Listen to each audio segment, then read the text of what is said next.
After reading Project Hail Mary, I had a very specific itch for something that would satisfy that niche of exploration, engineering, and saving humanity. Rather than rereading the book, I turned to video games to satisfy that itch. That's when I came across this. Here are 5 reasons your boat is your best friend in The Last Caretaker. Wait a minute. That voice, it sounds familiar. Is that... Hold up.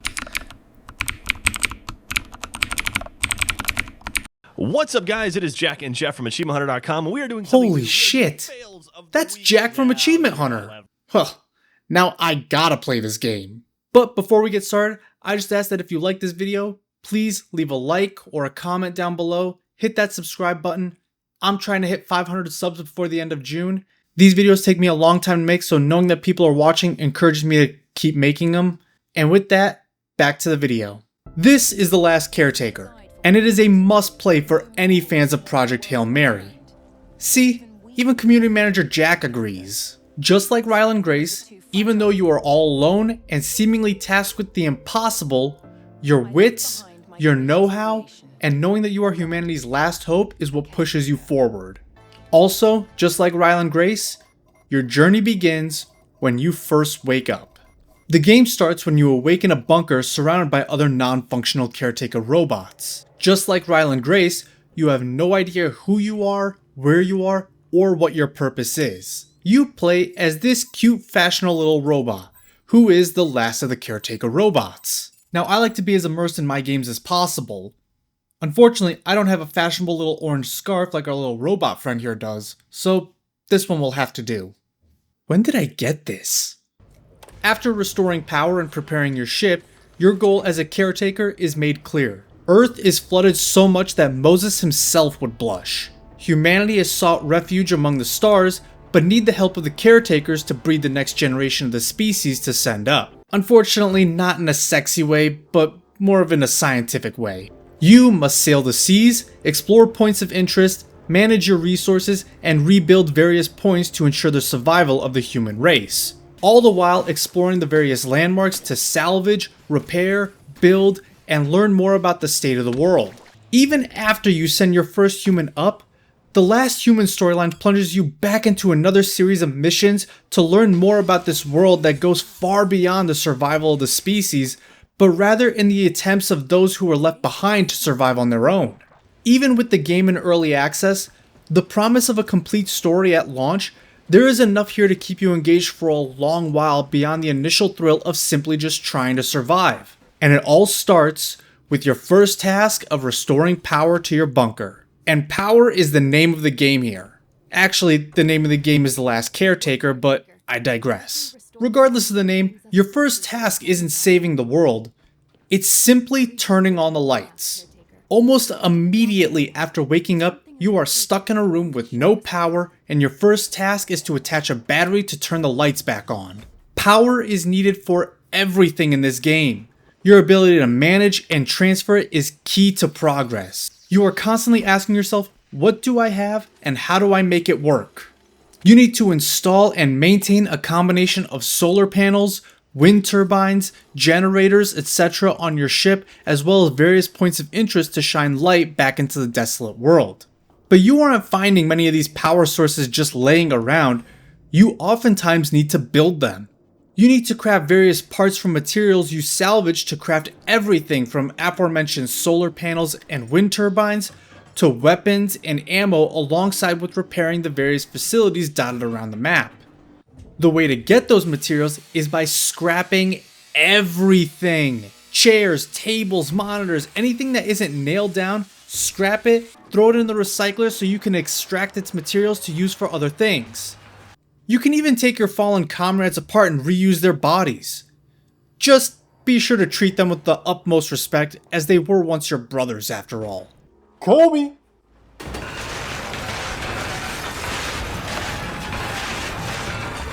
At the beginning, materials can range from so sparse that you will be begging for things like plastic, iron, and carbon fiber, to excessive. I mean, just look at how much copper I have. And rubber. I look like I'm about to have a Diddy party with all these rubbers. But the joy that comes when you see your creation and all your hard work and planning come together in a crescendo of efficiency, resource management, and automation is a beautiful sight to behold. I mean, just look at my human breeding facility. It's beautiful. I've looked at this for 5 hours now. You're going to want to get comfortable with these systems because the further you go, the more you need to build and the more power you're going to need. Growing these humans in test tubes requires a hell of a lot of juice. Not to mention the fact you have to send these little suckers into space and all the work that goes into that. Because remember, your task is to breed to ensure humanity's future. The humans left behind seeds that can be incubated and grown, but they need specific materials and nutrients. They need a supply of food that you can mix up by combining fats, proteins, carbs, and you need to give them memories and skills. You can find objects such as books, documents, and children's drawings around the various points of interest.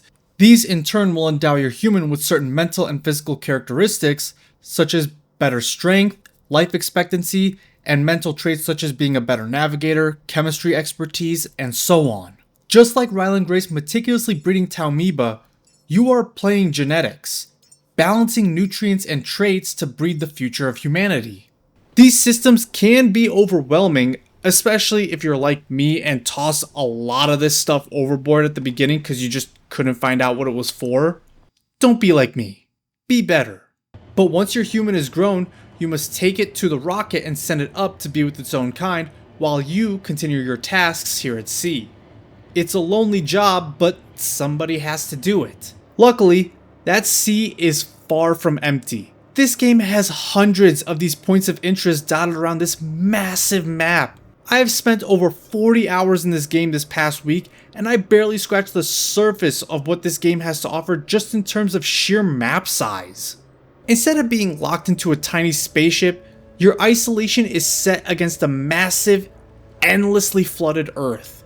There are radio towers which can reveal other points of interest around the area, solar arrays, diesel factories, weather stations, old labs, and probably a lot more that I haven't even discovered yet. Every location has something to do, some new challenge, some new puzzle. While I haven't explored the entire map myself, I have yet to see a repeated layout.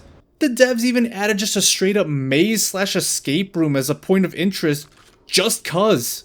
Getting to each of these locations on your ship is a joy to do. The ship has both diesel and electric engines that you must maintain and refill. Electricity is as easy as plopping down a few power generators, while diesel is a little bit harder to come by.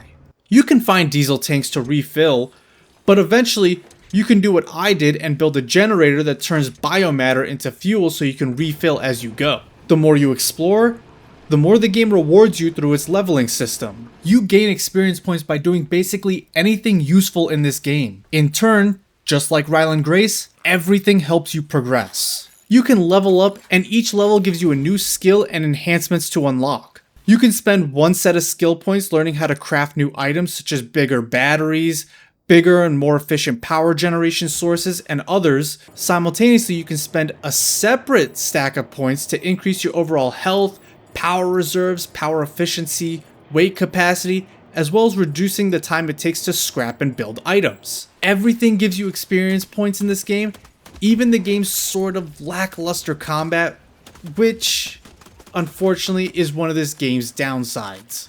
Combat in The Last Caretaker is functional, but not much else.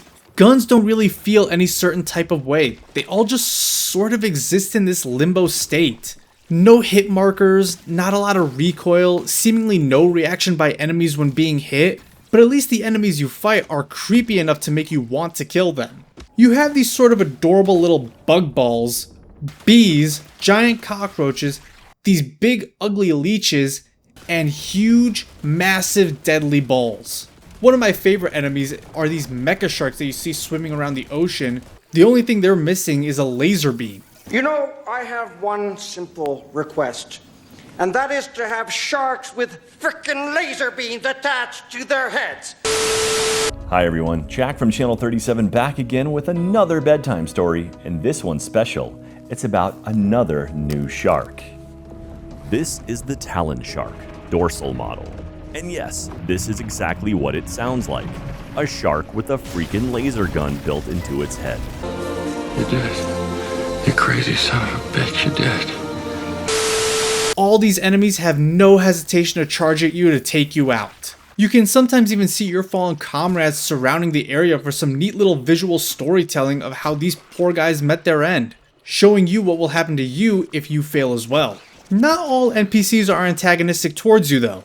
There are these angels who are passive and won't hurt you or the enemies until someone hits them, and then all hell breaks loose.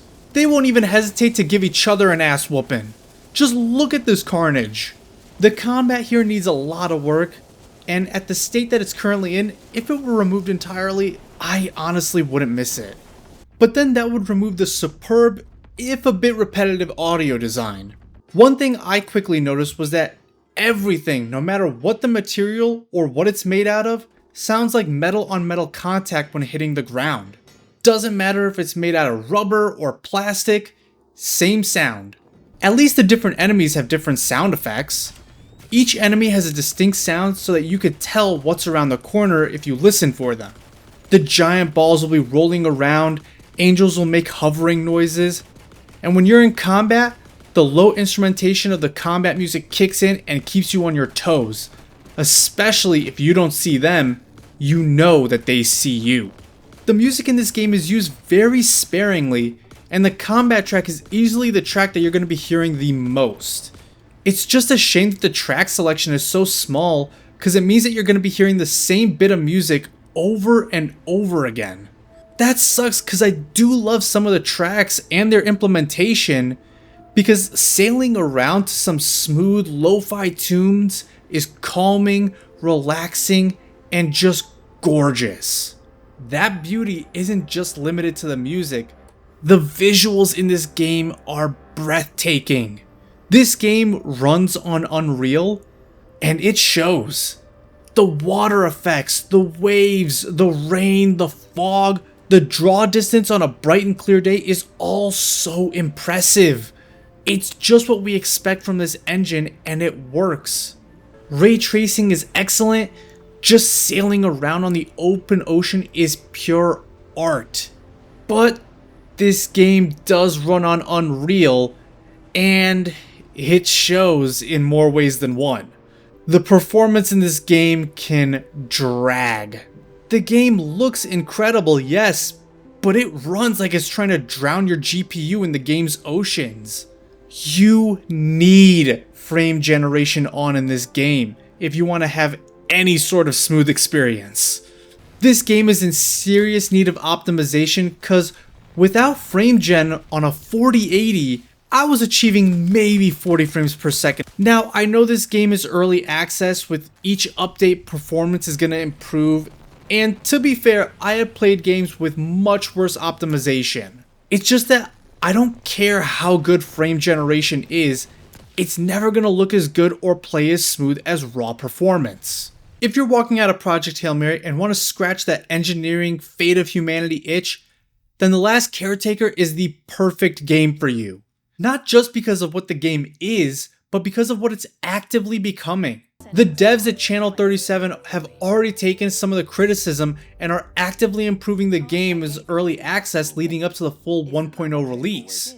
Improved performance, overhauling the combat system and introducing new weapons like mounted guns on boats, more dynamic music, auto repair modules, data cables, and more quality of life improvements. Apparently they may even be considering adding a co-op mode, which, please. Even Ryland Grace had a friend in Rocky with him along his long and lonely journey. Let me bring my friend too.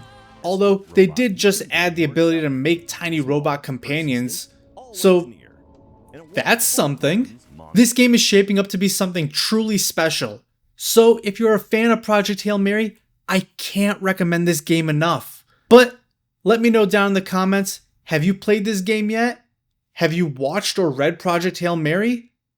I'm heading to the theater now to go see the movie. That's all for me today. Please leave a like, comment, subscribe, because I am trying to hit that 500 sub goal, and I'll see you all next time.